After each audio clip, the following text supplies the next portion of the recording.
برادران اہل سنت السلام علیکم ورحمۃ اللہ وبرکاتہ۔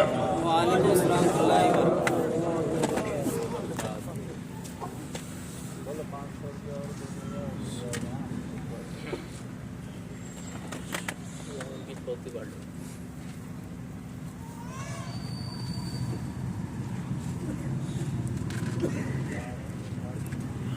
سبحان اللہ والحمد للہ، سبحان اللہ العظیم، والصلاة والسلام علی سیدنا محمد رسولہ الکریم وعلی آلہ واصحابہ أفضل الصلاة وأكمل التسليم، أما بعد، أعوذ بالله من الشيطان الرجيم، بسم الله الرحمن الرحيم،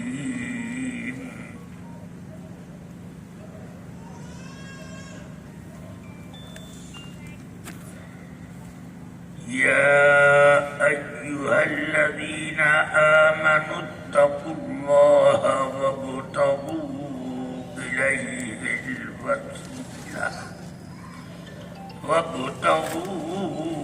إليه الوسيلة، صدق الله العظيم وصدق رسوله النبي الكريم صلى الله عليه وآله وصحبه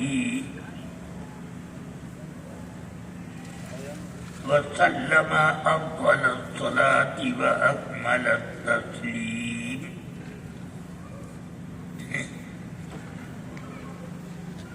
رفیقان گرامی، عزیزان ملت، سب سے پہلے مجھے اور آپ سب کو لازم ہے کہ سید کائنات رحمت للعالمین صلی اللہ علیہ وسلم کی بارگاہ بے کس پناہ میں نذرانے درود و سلام پیش کر لیں۔ اللہم صلی علی سیدنا و مولانا محمد معدن الجود والکرم، منبع العلم والحلم والحکم، وعلی آلہ واصحابہ وبارک وسلم۔ عزیزان ملت اسلامیہ، میں عمر کی اس سرحد کو پہنچ چکا کہ اس عمر میں وعظ و تقریر، درس و تدریس کیا جاری رکھا جائے، آدمی کو اپنا ہاتھ پاؤں بھی جاری کرنا مشکل ہوتا ہے۔ یہ اللہ کا فضل ہے کہ وہ مجھ کو اپنے کرم سے اپنے محبوبوں کا صدقہ عطا فرماتا ہے کہ میں کچھ دین متین کی خدمت کر دوں۔ اسی لیے اس نے میری داڑھی کے بال اب تک سب کے سب سفید نہیں کیے، کچھ کام کرنے کے لیے کالے بال بھی چھوڑ رکھے، ورنہ میری عمر کے لوگ کیا، میرے بیشتر شاگرد وہ ہیں کہ جن کی داڑھی سفید ہو گئی، بات تو اتنی سفیدی والے ہیں کہ سبحان اللہ، مجھے سمجھ میں آتا ہے کہ وہ مجھ سے بہت زیادہ محبت ہے۔ بہرحال تھوڑی دیر آپ حضرات سے میں کچھ ضروری باتیں کروں گا۔ اللہ تبارک و تعالی نے دنیا کے سارے کاموں کو وسیلوں اور واسطوں سے مربوط کر رکھا ہے۔ کم سے کم اتنا تو سوچیں کہ آپ کے وجود سے متعلق کتنے وسائل ہیں کہ والدین کے واسطے سے آپ وجود میں آئے، اور پھر آپ کو کھانا پینا کچھ کرنا ہوتا ہے، ہاتھ پاؤں زبان وغیرہ کو وسیلہ بنانا پڑتا ہے، تب وہ کام پورا ہوتا ہے۔ مگر کچھ لوگ ایسے پیدا ہو گئے کہ وسائل کے معاملے میں وہ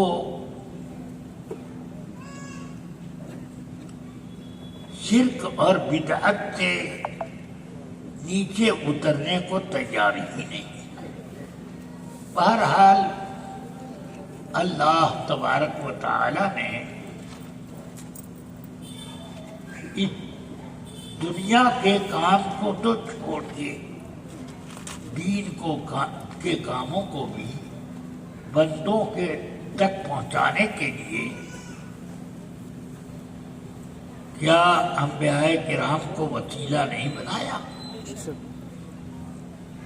اس کا مطلب یہ نہیں ہے کہ اللہ تبارک و تعالی اپنے کام کرنے میں وسیلے کا محتاج ہے، کہ وہ بے وسیلہ کوئی کام کر ہی نہیں سکتا، یہ مطلب ہرگز نہیں، بلکہ اس کا مطلب یہ ہے کہ بے وسیلہ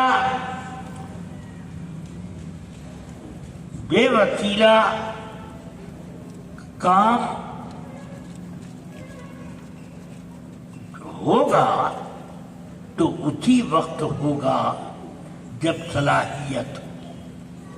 بندوں میں عام طور سے یہ صلاحیت ہی نہیں کہ بے وسیلہ اللہ سے کچھ لے لیں۔ یہ کام انبیاء کرام کا ہے۔ صرف ایک مثال میں دے دوں، قرآن عظیم ہمارے دین کی اصل اصول کتاب ہے۔ اس کتاب کو اللہ نے ہمارے گھروں میں نہیں اتارا، بلکہ اللہ نے یہ فرمایا لو انزلنا هذا القرآن على جبل لرأيته خاشعا متصدعا من خشية الله۔ یہ قرآن اگر ہم دنیا کے مضبوط ترین پہاڑ پر بھی اتار دیتے تو تم دیکھ لیتے کہ وہ خوف الہی سے کانپنے لرزنے لگ گیا، اور پھر اتنے ہی پر بس نہیں، پھٹ کر ریگستان ہو گیا، ریزہ ریزہ ہو گیا۔ قرآن اگر پہاڑ پر اتر جائے تو پہاڑ ریزہ ریزہ ہو جائے۔ ہم لوگوں پر اگر یہ قرآن اترتا معاذ اللہ تو چپدی کا شوربا چٹنی بن جاتے، پتہ بھی نہ چلتا کہاں گئے۔ اس لیے اللہ نے قرآن اتارا ہے تو اس ذات پر اتارا جس کی قوت برداشت وہاں سے شروع ہوتی ہے جہاں پر پہاڑوں کی قوت برداشت ختم ہو جاتی ہے۔ سبحان اللہ سبحان اللہ۔ اس سے آپ سمجھیں کہ بے وسیلہ لینے کے لیے صلاحیت چاہیے. اللہ نے جس کو وہ صلاحیت دی ہے وہی بے وسیلہ لیتا. جب دین کی بنیاد بے وسیلہ نہ ملی تو پھر سوچو کہ دنیا کے اور کام کیا بے وسیلہ ہوں گے. سوچنا چاہیے کہ وسیلہ دین ہی سے شروع ہوتا ہے کہ دین وسیلے سے ملتا ہے. تو پھر آپ فتویٰ کہاں لگاؤ گے, کس طرح پر حکم لگاؤ گے. اس لیے اب سمجھ میں آیا کہ میرے آقا پر قرآن اترا تو یہ نہ سمجھ لو کہ قرآن کا بوجھ ختم ہو جاتا تھا, بلکہ اس قرآن کا بوجھ وہ ہوتا کہ میرے آقا کے چہرے کا رنگ بدل جاتا, سانس اس طرح سے نکلتی جیسے کہ کوئی بڑا بوجھ اٹھا کر راستہ طے کر رہا ہو, ہانپتا کانپتا. میرے آقا سرور کائنات کی سانس کی رفتار تیز ہو جاتی. بخاری شریف میں سیدنا زید ابن ثابت رضی اللہ تعالیٰ اور برا ابن عازب دونوں سے یہ حدیث ہے رضی اللہ عنہما کہ رسول اکرم صلی اللہ علیہ وسلم نے زید ابن ثابت سے کہا لکھنے کا سامان لاؤ. لکھنے کا سامان لے کر آؤ.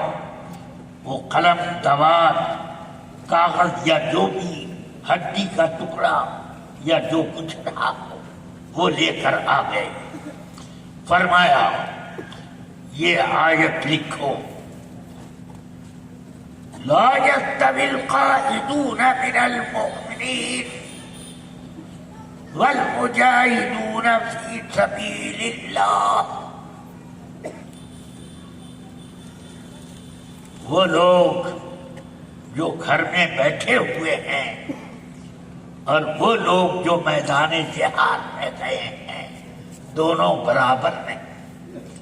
یہ ابھی آیت میرے آقا نے پڑھی, لکھنا شروع کیا. زید ابن ثابت کہتے ہیں کہ آقا کائنات نے مجھ کو اتنا قریب بٹھایا کہ میری ران پر رسول پاک کی ران اقدس کا ایک حصہ تھا. کیوں اتنا قریب بٹھایا؟ صرف قرآن لکھنا نہیں ہے, لکھنے کا انداز بھی سمجھنا ہے. اس لیے وہ لکھواتے تھے. قرآن جس طرح سے قرآن وحی کے طور پر اترا, قرآن پاک کی رسوم یعنی اس کی کتابت کے طریقے بھی وحی کے طور پر. اس لیے میرے آقا صلی اللہ علیہ وسلم ان کو بتاتے جاتے جس طرح لوح محفوظ میں لکھا ہے اسی انداز میں لکھنا. فرماتے طول الباء, بسم اللہ لکھی ہے ذرا بے کھینچ کے لکھا. ودور المیم, میم کا دائرہ بناؤ. آپ ذرا سوچو کہ لکھا گیا قالوا اور پڑھا گیا قالو. لکھا گیا رحمت اور پڑھا گیا رحمان. ہے کہ نہیں؟ اس طرح لکھا گیا مسیطر سواد کے رسم الخط میں, پڑھا گیا تین. سمجھ میں آ رہی ہے بات؟ یہ سب کس نے کیا؟ کس نے یہ کیا؟ عربی کے رسم الخط والے جانتے ہی نہ تھے کہ یہ سب ضروری ہے. قرآن کی کتابت میرے آقا نے کرا کے عربی کے رسم الخط بھی متعین کر دیے.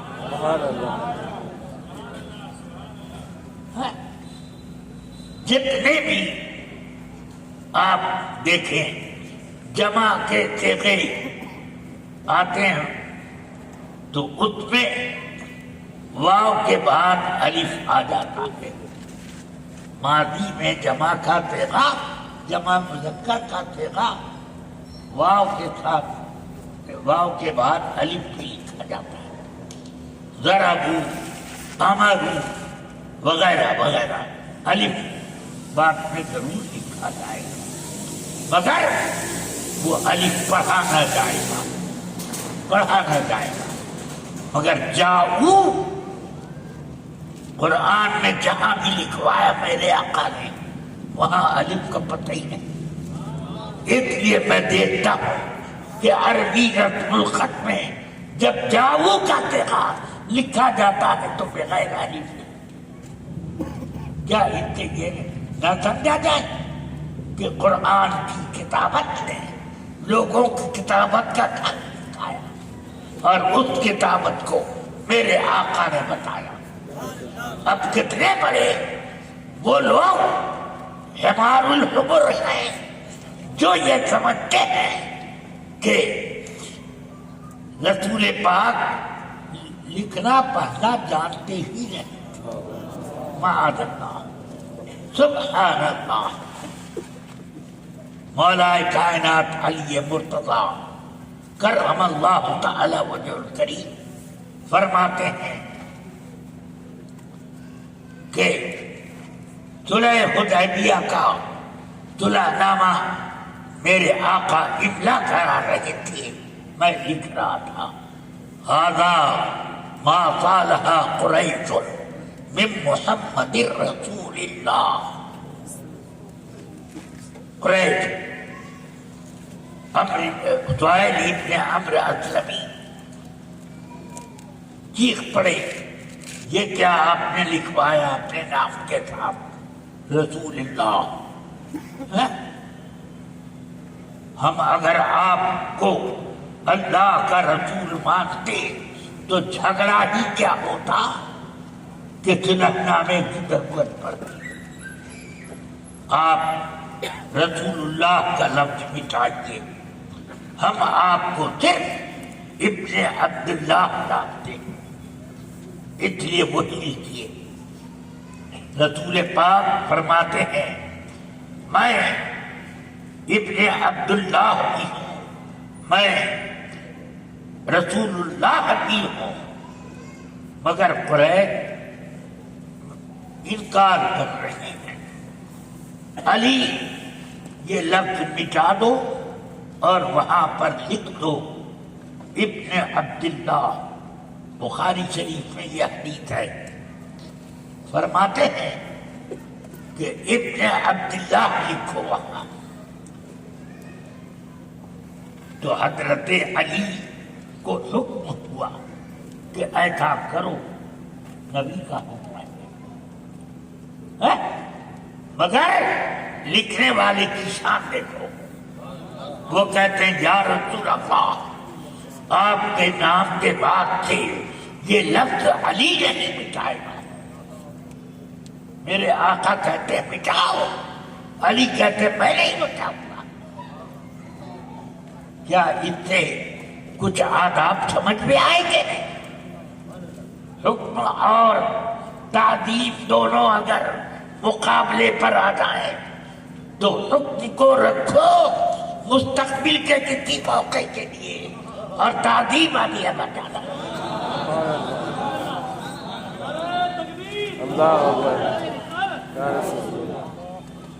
رسول پاک صلی اللہ علیہ وسلم نے فرمایا علی کاغذ لاؤ. بولی اس میں سے وہ لفظ اپنے دست مبارک سے مٹایا اور وہاں پر خود کتبہ بیدیہ ولا یحسن الکتابہ کہ آپ اپنے دستے پاک سے لکھا، حالانکہ آپ اچھی کتابت کرتے نہیں تھے، مگر لکھا، تو اس کا مطلب ہے کہ اچھی کتابت آپ کرتے نہیں تھے مگر اس میں خوب اچھی تھی۔ اور وہاں پر ابن عبداللہ لکھا، میرے آقا نے۔ بولو کون لکھنے کا انکار کر سکتا ہے کہ رسول پاک لکھنا نہیں جانتے تھے؟ ہاں یہ ضرور ہے کہ کسی استاد نے آپ کو نہیں سکھایا، اس نے سکھایا جس نے انسانوں کو عقل عطا کی۔ ایسا امی اس لیے منت کشے استاد ہو، کیا کفایت اس کو اقرا ربک الاکرم نہیں۔ بہرحال یہ کتابت میرے آقا نے لوگوں کو سکھائی۔ حضرت علی، حضرت زید بن ثابت کہتے ہیں کہ ابھی لکھنا شروع ہی کیا تھا کہ ایک نابینا صحابی جو آنکھوں سے معذور، آنکھیں ان کے کام کرتی ہی نہیں تھی، نابینا صحابی عبداللہ ابن ام مکتوم آ گئے، عرض کرتے ہیں یا رسول اللہ، مجھے جہاد کا بہت شوق ہے مگر میں کیا کروں، آنکھیں نہیں ہیں، جہاد کیسے کروں؟ اگر جہاد کروں، یہ کہا نہیں مگر میں اس کی تفصیل میں کہہ رہا ہوں، یعنی اگر میں جہاد کروں تو تلوار دوست پر چل رہی ہے کہ دشمن پر، پتہ ہی نہ چلے۔ یہ انہوں نے کہا نہیں، میں تفصیل میں بتا رہا ہوں۔ خیر، اب یا رسول اللہ، میں کیوں محروم کیا جا رہا ہوں؟ گھر میں بیٹھا ہوں، میدان جہاد میں نہیں جا سکتا، مجبور ہوں یا رسول اللہ، شوق بہت ہے، مجھے کیوں محروم کیا جا رہا ہے کہ گھر بیٹھے ہوئے اور میدان جہاد میں گئے ہوئے دونوں برابر نہیں ہیں؟ مجھ کو اتنے بڑے مرتبے سے اتنا گرا دیا گیا۔ رسول پاک صلی اللہ علیہ وسلم کے لیے آسان جواب تھا کہ اے عبداللہ ابن ام مکتوم، مجھ سے کیا کہتے ہو؟ کلام اللہ کا ہے، اس سے کہو۔ آسان جواب، مگر میرے آقا نے یہ جواب نہ دیا۔ کیوں؟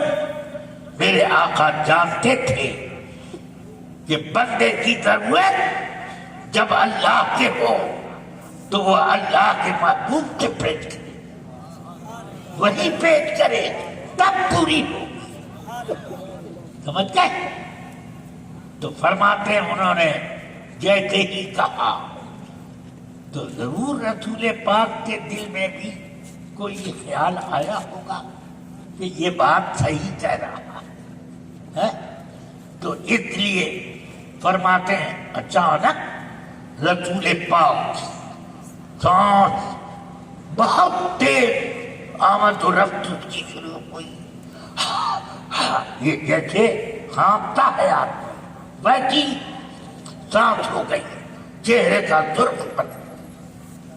رنگ سرخ ہو گیا، اور رسول پاک کی ران مبارک میری ران پر تھی، میرا کیا حال ہوا؟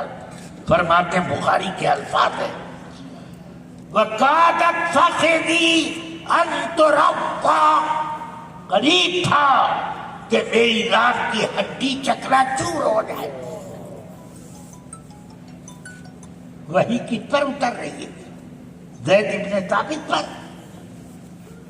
قریب رسول پاک نے بٹھایا، ران کہ ران چھو رہی ہے، اس ایسے زبردستی کر کے نہیں رکھی، چھو رہی ہے، مگر اس چھونے میں بھی اتنا وزن کہ قریب ہے کہ میری رات کی ہڈی ٹوٹ جائے۔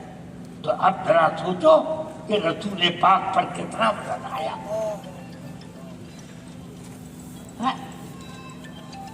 حضرت سیدنا شیخ عبدالحق محدث دہلوی رضی اللہ تعالیٰ نے کشف المحجوب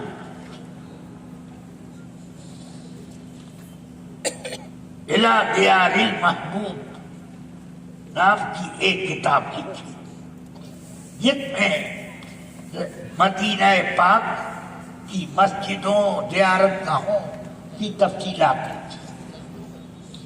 کچھ جذب القلوب الی دیار المحبوب یہ لکھی۔ اس کتاب میں انہوں نے مدینہ منورہ کی مسجدوں زیارت گاہوں اور متبرک مقامات کا تفصیل سے ذکر کیا۔ اس میں ایک موقع آیا، آپ لکھتے ہیں کہ مدینہ منورہ سے تھوڑے فاصلے پر ایک میدان جھاڑیوں سے بھرا ہے، رسول پاک اپنے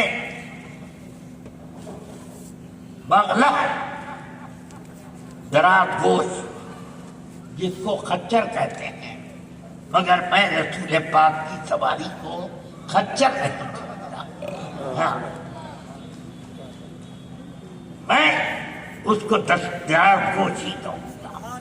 اس دراز گوش پر آقا کائنات سوار، اچانک رسول پاک پر وحی اٹھی، وحی شروع ہوئی۔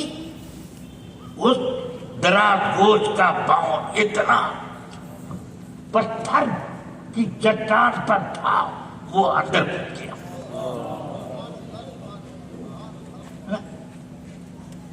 اس دراز گوش کی کمر نہیں ٹوٹی کہ رسول پاک کی سواری ہے، اس کو محفوظ رکھنا ہے، مگر ذرا اس کے قدم کو دیکھو کہ اندر پتھر میں گھس گیا۔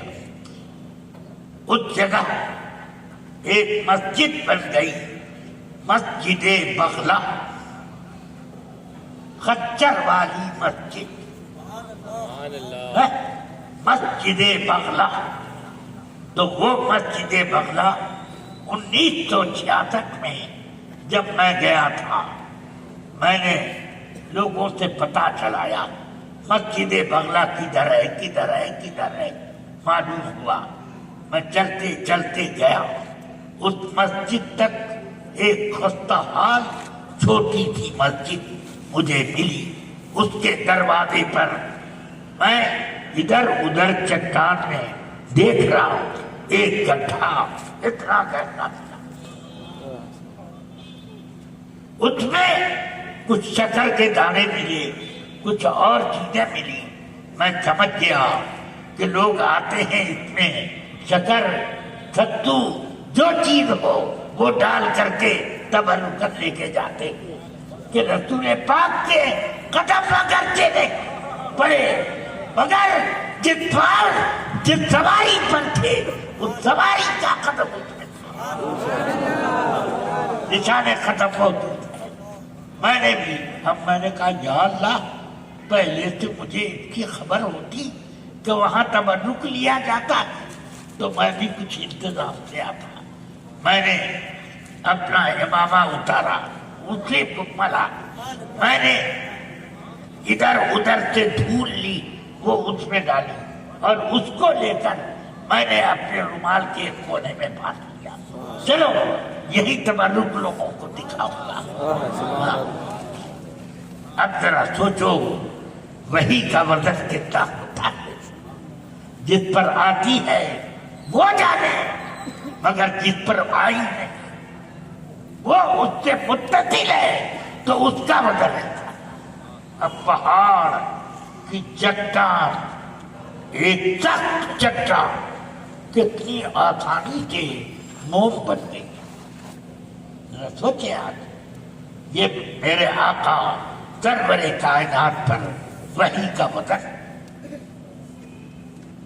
یہ 1966 کی بات ہے جب میں نے دیکھا تھا نشان بہت زمانے کا. اب 1966 سے آج تک کتنے ہو گئے، کتنے سال؟ سوچئے ذرا، کتنے لوگ پیدا ہو کر دنیا سے چلے گئے، مگر وہ واقعہ مجھے اب تک یاد ہے. وہ تبرک میری یاد میں محفوظ ہے. اب اس کے بعد مجھے بلاوا نہیں ملا. 1995 میں اب دوسرا بلاوا آیا، میں گیا، حاضر ہوا. اب تلاش کر رہا ہوں کہاں ہے وہ مسجد بغلا، یہی تو تھی، کہاں گئی؟ ادھر ہی تو تھی، کہاں گئی؟ لوگوں سے پوچھا تو انہوں نے بتایا یہ متوع لوگوں کا ہیڈ آفس بن گیا ہے. مسجد توڑ کر ان لوگوں نے یہ کام کیا. اب ذرا سوچو، یہ بی جے پی سے بھی بڑے مسجد کے ڈھانے والے لوگ ہیں. یہ حال ہے. اللہ تبارک و تعالی اپنے محبوب کی نشانیوں کو مٹانے والوں کو مٹا دے. آمین آمین آمین آمین. ہاں، البتہ یہ ہے کہ کتاب کو کون مٹائے گا، جذب القلوب کو کون کہاں لے جائے گا، اس میں تو ضرور ہے وہ. تو اب یہ حالات الحمدللہ، تو وحی کا وزن اتنا تو میرے آقا سرور کائنات پر اس وحی کا وزن ہوتا تھا. مگر کیا آپ بتا سکتے ہیں کہ اس وزن سے میرے آقا کے گھٹنے کمزور پڑ گئے اور آپ کی کیفیت ذرا معطل ہونے لگی، یا کوئی انگلی آپ کی ٹیڑھی ہو گئی؟ کچھ ہے کہیں روایت؟ میں تو یہ دیکھتا ہوں قرآن فرماتا ہے وَلَلْآخِرَةُ خَيْرٌ لَكَ مِنَ الْأُولَىٰ. سبحان اللہ. ہر بعد والی گھڑی، یعنی وحی اترنے کے بعد پھر جو وحی اترے تو وہ اور زیادہ آپ کے لیے بہتری کا سبب ہے. پھر اس طرح آپ کی قوت بڑھتی جاتی ہے، جس کو بارے دو عالم کی پرواہ نہیں ہے. ایسے بادو کی قوت پہ لاکھوں سلام. تو یہ میرے آقا سرور کائنات صلی اللہ علیہ وسلم. اب مجھے بتاؤ، اگر میرے آقا نہ ہوتے تو قرآن ملتا کیسے؟ قرآن ایسی عظیم کتاب جو صرف کتاب نہیں ہے، بلکہ وہ ایسی کتاب کہ ساری کتاب اس کے سامنے لا کتاب. ہاں یہ ہے. اسی لیے قرآن نے فرمایا الف لام میم ذالک الکتاب لا ریب فیہ. کتاب تو یہی ہے، اس میں کوئی شک نہیں. ذالک الکتاب، یہی کتاب لا ریب فیہ. اس لیے رفیقان ملت، عزیزان گرامی، بات میں یہ کر رہا تھا کہ بے وسیلہ آدمی کو کچھ ملتا نہیں. جو ملے گا مستقل کائنات کے وسیلے سے ملے گا. بے شک بے شک بے شک. اگر نام محمد را نیا ورد شفیع آدم، نہ آدم یافتی توبہ، نہ نوح حضرت نہ جینا. سب نے آقا کائنات ابھی دنیا میں قدوم محملت نزول نہیں ہوا. ہاں آپ کا قدوم سب سے پہلا قدوم ہے دنیا میں، اگرچہ بہت تاخیر میں آئے، مگر سبحان اللہ سب نے دیکھا، سب جانتے ہیں کہ آخری نبی آنے والے، سارے انبیاء ایک ایک کر کے جانتے ہیں، اور وہی سارے نبیوں کے نبی، سارے تاجداروں کے تاجدار، سید کائنات محمد الرسول اللہ صلی اللہ علیہ وسلم۔ اب وہ وسیلہ بناتے ہیں، سب نے وسیلہ بنایا۔ اللہ تبارک و تعالی نے کتنا کرم کیا کہ ہم گناہگار غلاموں کا بھی کے لیے بھی وسیلہ انہیں کو بنایا، ہم کو بھی ان سے توسل کا وسیلہ بنا۔ اس لیے رفیقان ملت، عزیزان گرامی، وسیلے کا انکار کرنا غلط ہے۔ میں 1966 میں جب حاضر ہوا مدینہ طیبہ، اعلیٰ حضرت رضی اللہ عنہ کے خلفاء عظام میں ایک مقدس خلیفہ حضرت مولانا ضیاء الدین صاحب علیہ رحمہ اس زمانے میں مدینہ طیبہ میں موجود، ان کی خدمت میں میں حاضر ہوا۔ روز آنا میں جاتا تھا، 25 روز میرا قیام ہوا مدینہ منورہ میں، اور کسی روز میں نے ناغہ نہیں کیا۔ ہر روز، اور کبھی 3 بار جا کر کے گھنٹے بھر بیٹھتا، اختتام فیض کرتا ہوں۔ اسی میں ایک بار میں نے آپ سے پوچھا، بڑا دلچسپ عالمانہ یہ واقعہ ہے، میں نے پوچھا حضور یہ نجی حکومت آپ کے یہاں رہتے ہوئے آئی یا پہلے تھی؟ کہ نہیں، میں تو اس وقت تھا، میں تو اس وقت سے جب شریف مکہ یہاں کا سارا انتظام چلاتے تھے، انتظام مملکت ان کے ہاتھ میں تھا اس زمانے میں سے میں یہاں پر۔ میں نے کہا ٹھیک، مجھے ایک بات پوچھنی ہے، میں نے کتابوں میں پڑھا ہے کہ لڑکیوں نے علماء کرام پر بڑے ظلم کیے، تھپڑ مارا، گھونسا مارا، جوتا مارا، جیل میں ڈالا، یہ سب کیا۔ آپ کے ساتھ کوئی ایسا گندا معاملہ پیش نہیں آیا؟ میں نے عرض کی، فرمایا مجھے بھی تو بلایا تھا قاضی بلحید نے، وہی یہ سب کر رہا تھا۔ قاضی بلحید علماء کو اس طرح تنگ کرتا تھا، مجھ کو بھی بلایا۔ اب بلاتے ہی اترے، پٹ مجھ سے پوچھا، تقولو فی الوسیلۃ بالانبیاء والاولیاء، انبیاء کرام اور اولیاء کرام کو وسیلہ بنانے کے بارے میں کیا کہتے ہو؟ میں نے کہا الوسیلۃ حق، ان لوگوں سے وسیلہ بنانا حق ہے۔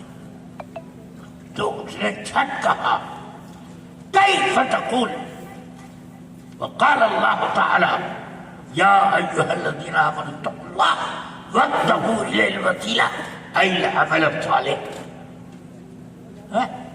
تو عمل صالح اپنی طرف سے نکال دیا اس نے، قرآن میں تو ہے نہیں ای العمل الصالح۔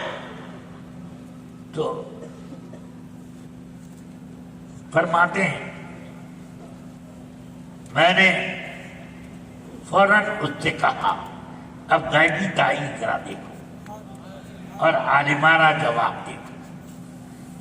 فوراً میں نے کہا آپ عمل صالح کو وسیلہ مانتے ہیں؟ ہاں،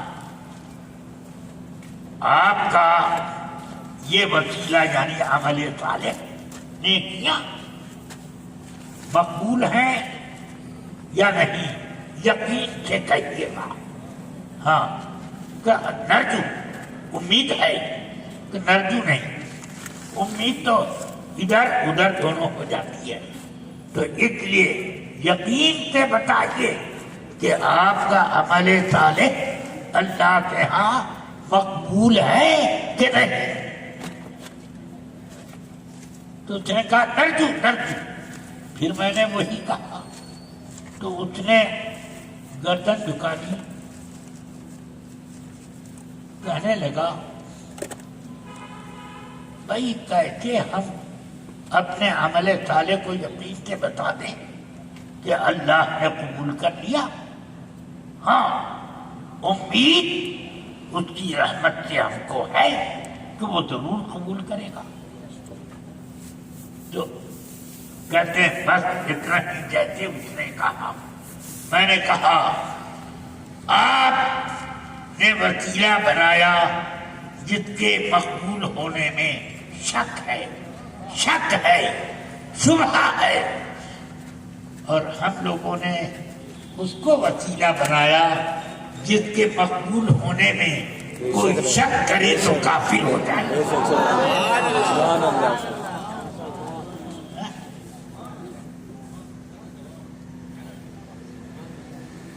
اس وسیلے کے مقبول ہونے میں جو شک کرے کافر ہو جائے۔ بتائیے آپ کا وسیلہ مضبوط ہے کہ ہمارا؟ کہنے لگا مرحبا مرحبا،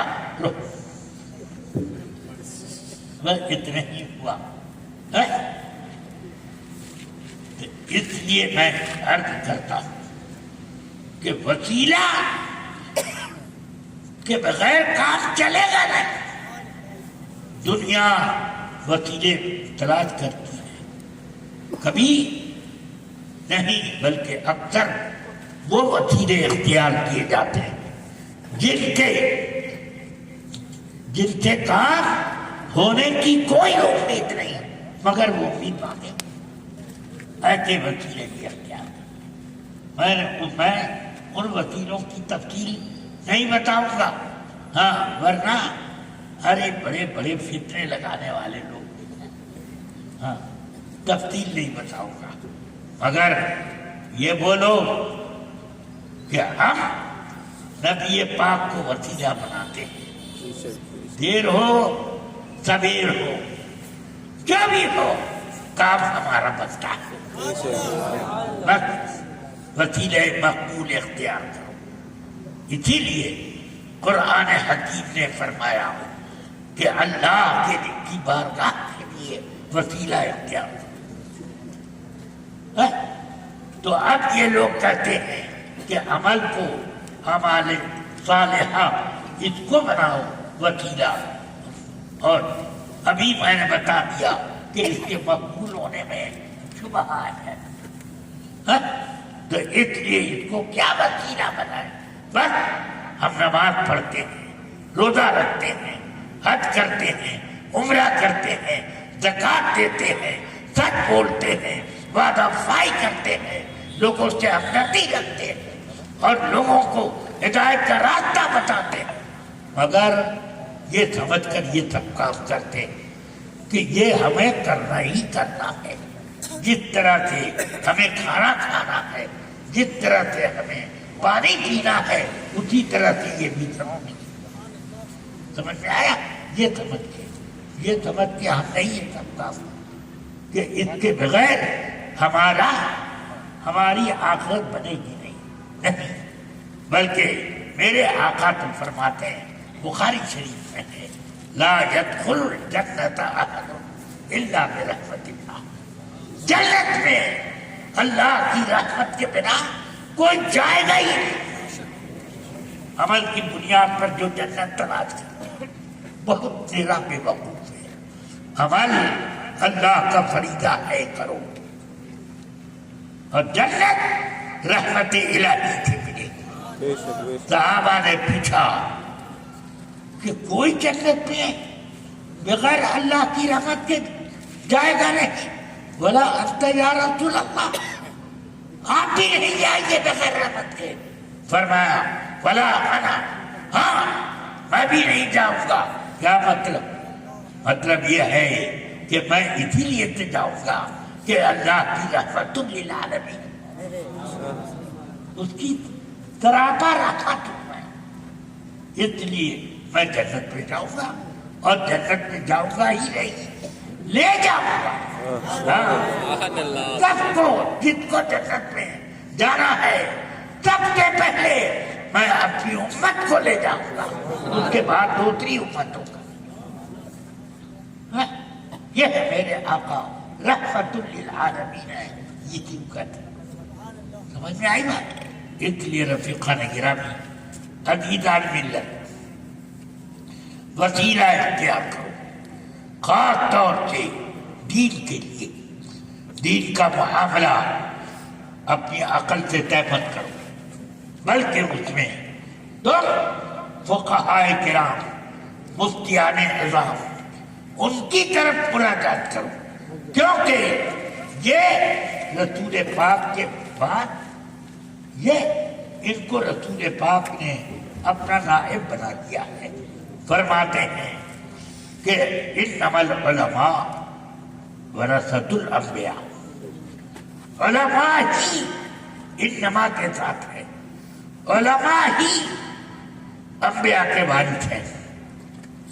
وہ اچھی طرح سمجھ لو, میرے آقا نے یہ نہیں فرمایا کہ صرف بنو آدم, ارے نہیں, صرف بنو فاطمہ وارث ہے, یہ نہیں فرمایا, بلکہ فرمایا علماء ہی وارث ہے, چاہے بنو فاطمہ ہو یا کوئی اور, مگر علماء ہی یہ انبیاء کے وارث ہیں. ابو حنیفہ سید نہیں تھے, امام مالک سید نہیں تھے, امام احمد بن حنبل سید نہ تھے, امام شافعی مطلبی تھے مگر سید نہیں تھے. سبحان اللہ, ان سب کو میرے آقا نے اپنا بڑا بڑا نائب بنانے کا لگ دیا, بڑا بڑا نائب. کچھ لوگ پیدا ہوئے ایسے کہنے لگے کہ ایک شخص نے کہا مجھ سے, وہ بولے کہ دیکھو اپنی مسجد میں لاؤڈ اسپیکر کیوں نہیں لگاتے؟ کہ سرکار مفتی اعظم کا فتویٰ ہے کہ نماز نہیں ہوتی. تو بولے کیا بولتے ہو, وہ پٹھان تھے, میں سید ہوں, سید کی بات ماننا پڑے گا. واہ, میرے آقا سرور کائنات تو انبیاء کا وارث, اپنا وارث علماء کو بنے. اور آج تقسیم ہونے لگی کہ نہیں یہ اور وہ. سمجھ گئے؟ حق یہ ہے کہ جب یہ سب معاملہ آیا تو ایک بلا کی طرح کچھ لوگ اٹھ کے کھڑے ہو گئے, ابو بکر افضل ہے کہ علی افضل ہے, یہ لے کر کھڑے ہو گئے. اس جھگڑے سے تمہیں کیا فائدہ ملا؟ کیا فائدہ ملا؟ ابو بکر کا جو مرتبہ ہے خدا کے قسم بال کی نوک کے برابر بھی گھٹا نہیں. بال کے برابر نہیں کہہ رہا ہوں, بال کی نوک کے برابر نہیں. سمجھ آیا؟ بال تو اتنے بڑے بڑے بھی ہوتے ہیں, ہاں, بال کی نوک کے برابر بھی حضرت ابو بکر کا درجہ کم نہیں. رسول پاک سرور عالم صلی اللہ علیہ وسلم کے ساتھ آپ نے ہجرت کی تو اللہ تعالی نے فرمایا اذ یقول لصاحبہ لا تحزن ان اللہ معنا. اذ یقول لصاحبہ, یہ صاحب کون ہے؟ نبی یہ پاک کہہ رہے ہیں اپنے صاحب سے کہ گھبراؤ نہیں, ہمارے ساتھ اللہ ہے. یہ کون ہے؟ یہ حضرت ابو بکر، خدا کی قسم فقہا پر قربان جاؤں، فقہا کہتے ہیں صحابی ابو بکر کے صحابی ہونے کا جو انکار کرے وہ کافر ہے، کیونکہ قرآن نے ان کو صحابی کہتے ہیں اور کسی کو نہیں کہا، صرف ابو بکر کو کہا۔ اتنا اونچا درجہ، سبحان اللہ۔ اس لیے آپ علماء ہی کی طرف رجوع کریں، علماء ہی کہیں گے۔ اب ایک ساتھ ناپتے ناپتے آئے، سوچا سنی بھی خوش رہیں اور رافضی بھی خوش رہیں، اس لیے کہا کہ امامت میں اول علی ہیں، خلافت میں اول ابو بکر ہیں، دونوں طرف خوش کرنے کا مزاج دیا۔ میں نے کہا سبحان اللہ، کم سے کم باہر شریعت تو پڑھ لیتے۔ اس میں لکھا ہوا ہے کہ امامت کبریٰ خلافت ہی کا نام ہے، رسول پاک کے خلفاء کا۔ کتاب باہر شریعت کے اخیر میں امامت کا ایک بیان ہے۔ یہ مسجدوں میں جو امام لوگ ہوتے ہیں یہ امامت کبریٰ ہے، سمجھ گئے؟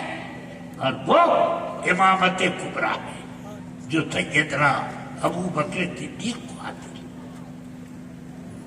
سب سے پہلے امام وہ۔ اسی لیے جب جمعے میں خطبہ پر پڑھا جاتا ہے تو اس میں الامام کا لفظ حضرت ابو بکر، حضرت عمر، حضرت عثمان، مولا علی، سب کے نام کے ساتھ الامام کا لفظ آتا۔ سمجھ میں آئی؟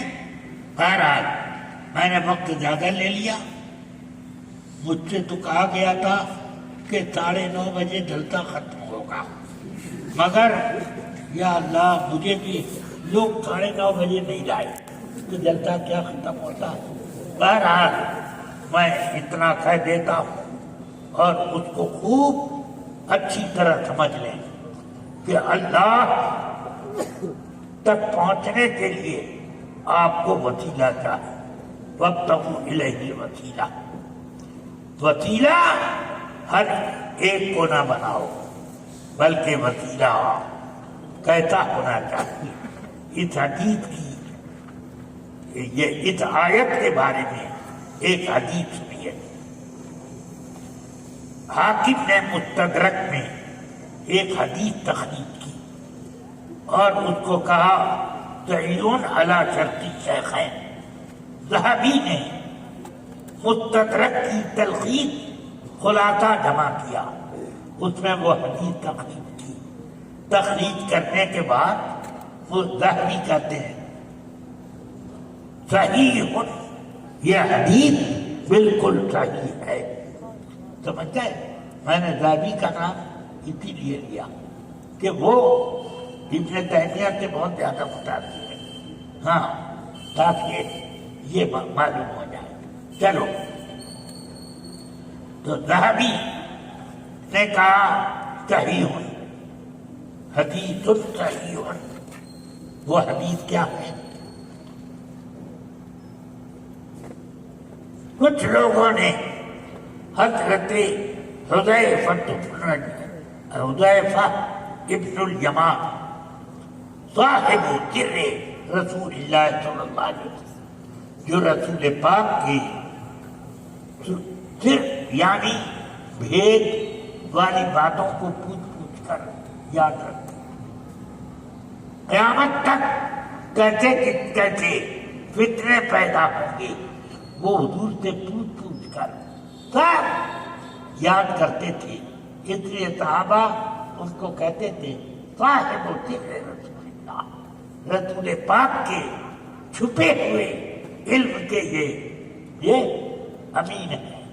تو ان کو یہ کہا جاتا، ان سے پوچھا لوگوں نے کہ یہ آیت اس کا مطلب بتائیے۔ یا ایھا الذین آمنوا اتقوا اللہ وابتغوا الیہ الوسیلہ، تو برجستہ انہوں نے کہا، کیا کہا؟ لقد علم المحفوظون من اصحاب محمد صلی اللہ علیہ وسلم ان ابن ام عبد لمن اقربهم الى اللہ وسیلہ. کہتے پاک سیرت صحابہ کرام کو یقین کے ساتھ یہ معلوم ہے کہ عبداللہ ابن مسعود اللہ کے قریب ترین وسیلوں میں سے ایک. عبداللہ ابن مسعود کس عمل کا نام ہے؟ عید کے دن جو نماز پڑھی جاتی اس کا نام ہے عبداللہ ابن مسعود.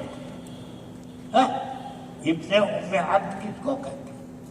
سبحان اللہ. اس لیے میرے آقا فرماتے ہیں رضیت لامتی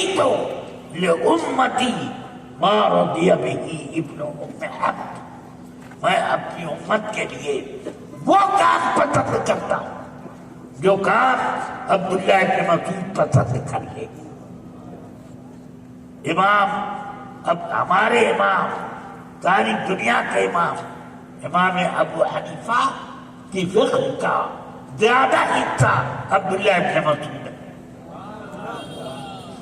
سمجھ گئے؟ یہ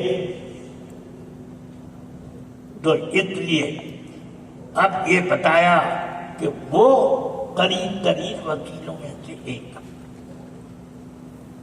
اس سے اب سمجھ میں آیا کہ جو لوگ مقبول عند اللہ ہیں وہی وکیلہ بنے گے. سمجھ گئے؟ اور اسی لیے دوسری آیت میں فرمایا لفظ یہ نہیں ہے الوسیلہ مگر دوسرا ہے یا ایھا الذین آمنوا اتقوا اللہ وکونوا مع الصادقین. اے ایمان والو پرہیزگار بنو، وسیلہ اختیار کرو. وہ آیت جس پر میں تقریر کر رہا ہوں اور وہ آیت جو ابھی پڑھی، اے ایمان والو تقوی اختیار کرو اور سچوں کا دامن پکڑتے رہو. سمجھ گئے کیا مطلب ہوا؟ یہ صادقین اور صدیقین جو ہیں یہی اللہ کا قریب ترین وسیلہ ہے تمہارے. ہم نے ایک صدیق سیدنا غوث اعظم کا دامن اور دوسرے صدیق نے غوث اعظم کا دامن تھاما، امام احمد رضا. یہ بھی صدیق ہے، صادقین میں ہے. تو اسی طرح ہمارا پورا یہ نظام اسی طرح پر ہے.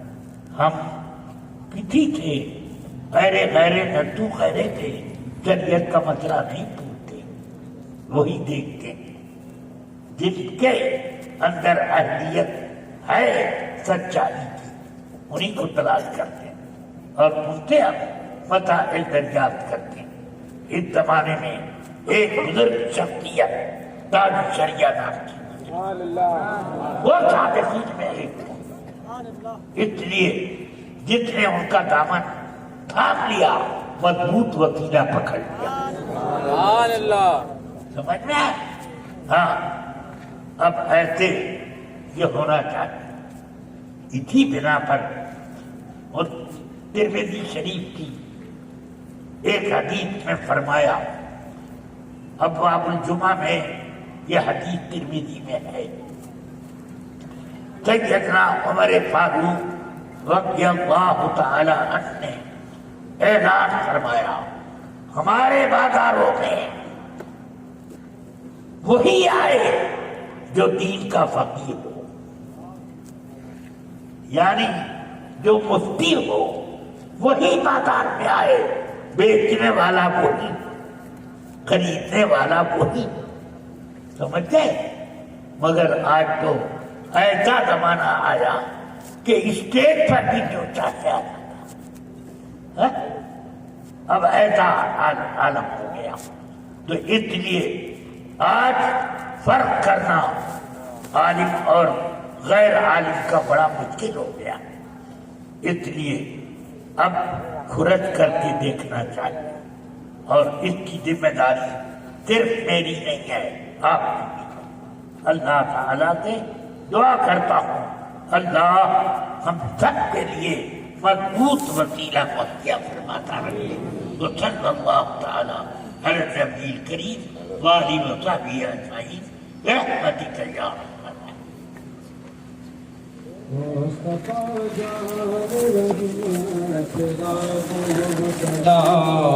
شمع بز میں ہدایت پہ لاکھوں سلام، مصطفیٰ جان رحمت پہ لاکھوں سلام، شمع بز میں ہدایت پہ لاکھوں سلام، درد دل نام لینے سے ہوتا ہے کم،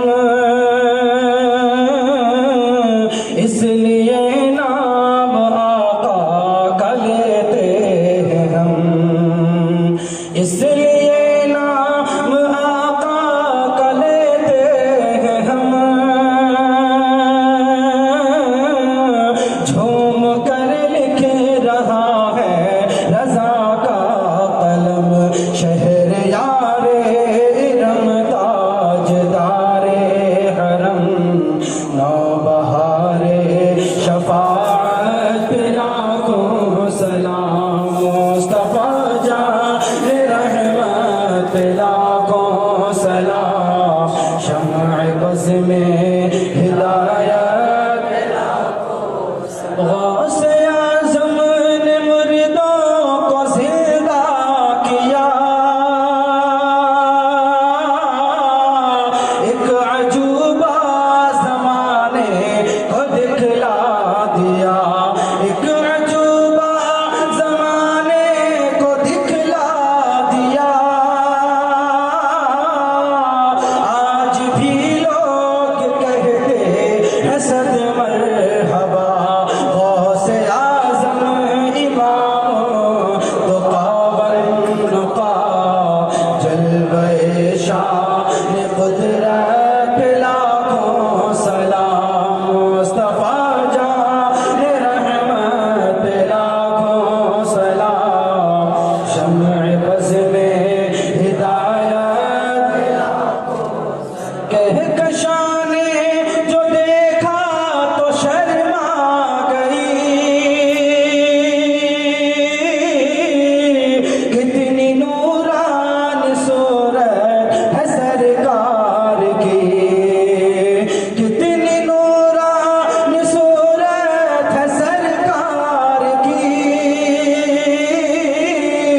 جن کی تعظیم کو جھک گئی چاندنی، جن کے سجدے کو محراب کعبہ جھکی، ان بھووں کی لطافت پہ لاکھوں سلام، مصطفیٰ جان رحمت پہ لاکھوں سلام، شمع بز میں ہدایت پہ لاکھوں سلام، نفس نفسی کا ہوگا قیامت میں شور،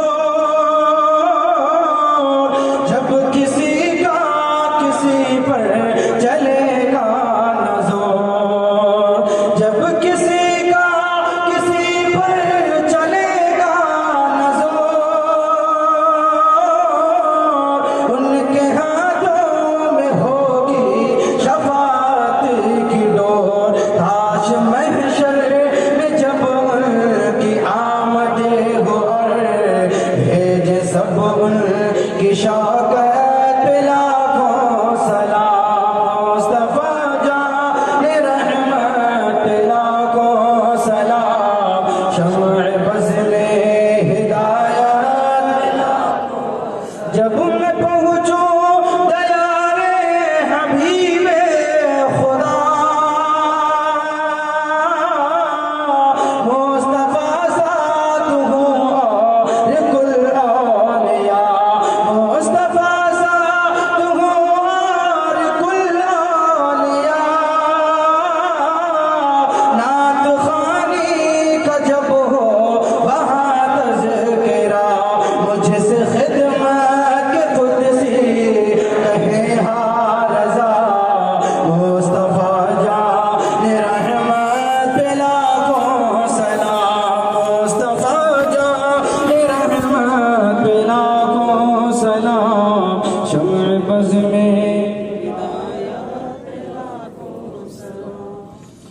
والصلاة والسلام عليك يا رسول الله وعلى آلك وأصحابك يا نبي الله. اللهم أبلغ منا الصلاة والسلام إلى حضرة النبي الكريم واجعلنا من أخيار المصلين والمسلمين عليه. اللهم اجعلنا من أخيار المحبين له والمحبوبين لديه وارزقنا شفاعته يوم الحساب وأدخلنا الجنة من غير توبيخ ولا عتاب. وصلى الله تعالى على النبي الكريم وآله وصحبه أجمعين برحمتك يا أرحم الراحمين. ڈاکٹر زاہد صاحب کی صحت یابی کے لیے اور تمام اہل سنت میں جتنے بھی بیمار یا آپریشن تھیٹر کے حوالے ہیں خداوندہ ان سب کو شفا کلی عطا فرما. یا اللہ ڈاکٹر زاہد کو اور احمد بھائی سوادی لینڈ والے اور اسی طرح یہ محسن کی چچی جو ہندوستان آئی اور یہاں ان کو فالج ہو گیا خداوندہ اور اس کے علاوہ جتنے لوگ ہیں خداوندہ ان سب کو شفا کلی عطا فرما. سب کو شفا کلی عطا فرما. اس مجمع میں اگر کوئی بیمار یا اس کے متعلق بیمار ہو خداوندہ ان کو بھی اپنے کرم سے اپنے محبوب کے صدقے میں شفا کلی عطا فرما. یا اللہ جو بے اولاد ہیں ان کو اولاد صالح عطا فرما. جو طلباء ہیں ان کو علم نافع کی دولت عطا فرما. جو امتحانوں کو امیدوار ہیں خداوندہ ان کو امتحانوں میں کامیابیاں عطا فرما. یا اللہ جو لوگ تاجر ہیں خداوندہ ان کی حلال تجارت میں خوب برکت عطا فرما. جو مقبول ہیں خداوندہ انہیں اپنے کرم سے بارے قرض سے تم دوج فرما.